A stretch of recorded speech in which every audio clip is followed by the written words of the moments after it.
लोटांगण वंदिन चरण डोळ्यान पाहिन रूप तुझे प्रेमे अलंगिन आनंदे पूजन भावे ओवाळीन म्हणे नावा त्वमेव माता पिता त्वमेव बंधुश्च सखा त्वमेव विद्या द्रवणं त्वमेव सर्वं मम देव कायेन वाचा मनसेन्द्रियैर्वा बुद्ध्यात्मना वा प्रकृति स्वभावा करोमि यद्यत् सकलं परस्मै नारायणायति समर्पयामि अच्युतं केशवं रामनारायणं कृष्णदामोदरं वासुदेवं हरि गिरिधरं माधवं गोपिकावल्लभं जानकीनायकं रामचन्द्रं भजे हरे राम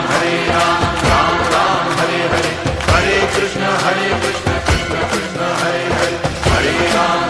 राम राम हरे हरे हरे कृष्ण